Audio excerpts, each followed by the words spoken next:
Batman, the defender of Gotham, and a mantle that is usually passed down to one of the Robins. Iron Fist, a mystic hero with the power of Shao-Lao that is usually passed down throughout the generations.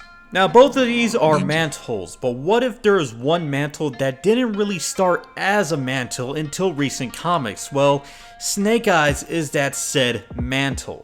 But why is that? Why is it now that Snake Eyes is considered a mantle in the G.I. Joe universe? Well, Snake Eyes did die in recent comics, but before he came back, two other people actually had the mantle of Snake Eyes. Well, in my honest opinion, I don't think Snake Eyes should be considered a mantle in the G.I. Joe universe. For one, it's a codename that is either given to him by the G.I. Joes or it's a codename given to him by the Arashikage. So to make that into a mantle, it kind of seems weird because codenames, especially in G.I. Joe, are only given to one specific person, and it's not something that everyone can just take if they want it. But let's say for story's sake, say we do make this into more of a mantle for the G.I. Joes, or for a G.I. Joe to take.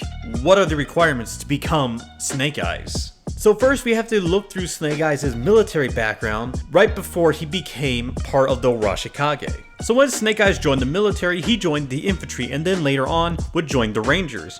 And honestly, I'm gonna be honest, you might as well just look up Gaijin Goomba's Snake Eyes videos because he actually goes way in depth about this. So if anything, you want to go over there and watch it, and he gives you the entire training of what Snake Eyes actually did. So after going through all the training with the military as well as the Arashikage, and then I'm assuming some more with the G.I. Joes, Snake Eyes became a very valuable team member with the G.I. Joes. But here's the catch if someone wants to actually be Snake Eyes in G.I. Joe.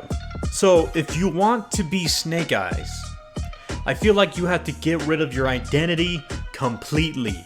No nothing, no real name, no one knows who you are. You can't go back to your family if you have one. You have to take a great risk of losing everything in your life because you're gonna live essentially as a nobody. You're gonna be not known by anybody, and the only people who would actually know who you are would be the people in G.I. Joe.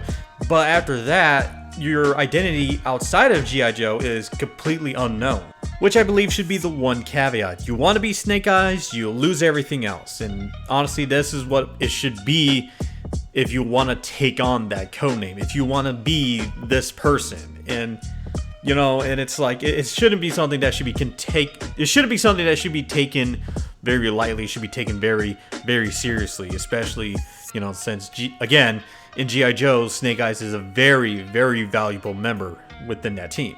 But what do you guys think? Let me know down in the comments below.